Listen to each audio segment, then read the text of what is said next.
जय श्री राम मेरे सभी सनातनी भाइयों को।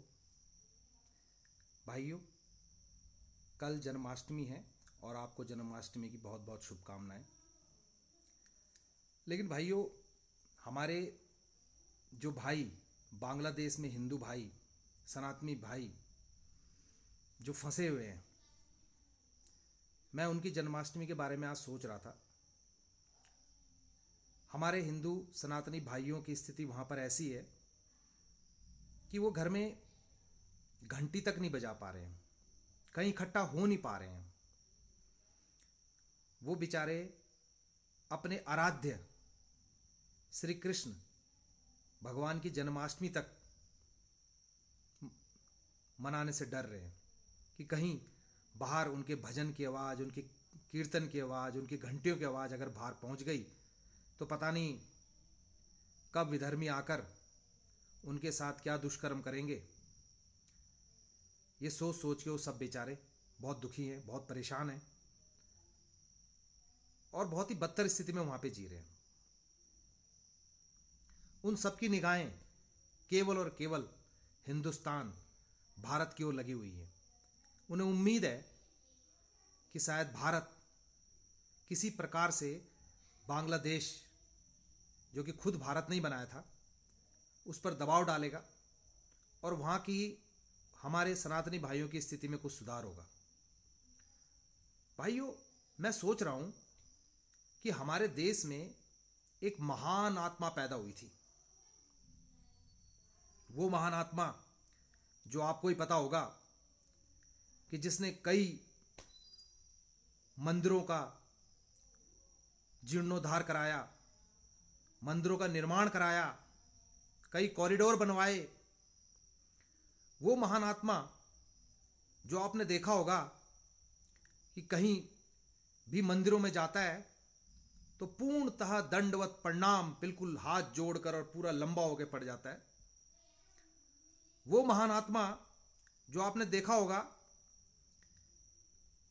कि कोई भी पवित्र स्रोत हो, पवित्र नदियां हो, वहां पूरा पानी में डूबा रहता है हाथ जोड़ के। वो महान आत्मा आपने कई बार देखा होगा, पूरा सर में चंदन तिलक लगाकर ऐसा लगता है कि भाई हमारे देश में कोई साधु महात्मा ही पैदा हो गया है, हिंदू धर्म का उद्धारक, जिसके समय में पूरे हिंदू, हमारे देश में कहीं भी कोई हिंदू हो, सब एकदम सुरक्षित महसूस करते हैं। ऐसी महान आत्मा, ऐसी महान आत्मा जिसे रशिया,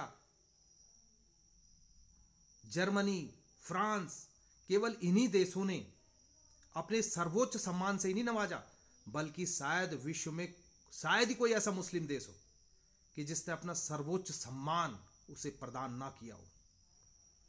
ऐसी महान आत्मा जो भाई साहब अगर कहीं भी जाता है, अगर वो भाई साहब रूस चले गए तो पूरा विश्व उसकी तरफ देखता है, ऐसा लगता है कि भैया अब तो रूस और यूक्रेन का युद्ध समाप्त ही होने वाला है, ये तो शांति दूत है। ऐसी महान आत्मा कि अगर वो महान आत्मा फिलिस्तीन या इजराइल के किसी प्रधानमंत्री, राष्ट्रपति से बात कर लेता है तो ऐसा लगता है अब तो फिलिस्तीन और इजराइल का जो युद्ध है, बिल्कुल फिलिस्तीन वगैरह का जो युद्ध है, तो समाप्त ही होने वाला है। ऐसी महान आत्मा जो विश्व में कहीं भी जाता है तो जय श्री राम के नारे लगते हैं। ऐसी महान आत्मा सभी जानते हैं कि ऐसी महान आत्मा जो है, उनसे मैं हाथ जोड़कर आज विनती करता हूं कि भैया ऐसा है, जो हिंदुओं पर इतने समय से तो अत्याचार हो रहे हैं, आज उन अत्याचारों को लगभग 3 हफ्ते गुजर चुके हैं। हिंदू मां, बेटियों, बहनों के साथ जो दुर्व्यवहार हो रहा है, हिंदुओं की जो वहां पे दुर्गति हो रही है, वो सब की निगाहें आपकी ओर हैं। कृपया आपसे विनती है कि जो आपके गृह मंत्री संसद में छाती ठोक कर कहते हैं कि जान दे देंगे कश्मीर के लिए, अरे भैया, कश्मीर के लिए जान मत दो यार तुम, लेकिन कम से कम उन हिंदुओं की सुरक्षा को तो सुनिश्चित कर लो बांग्लादेश में। अन्यथा आज जो आप 3 बार प्रधानमंत्री बने हो ना, उन हिंदुओं की वजह से ही बने हो।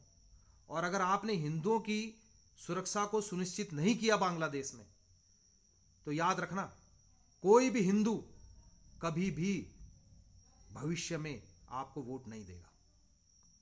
इसलिए सभी हिंदुस्तान के, पूरे विश्व के सनातनी भाइयों की निगाहें आपकी ओर है कि आप कुछ कहेंगे, आप कुछ कदम उठाएंगे।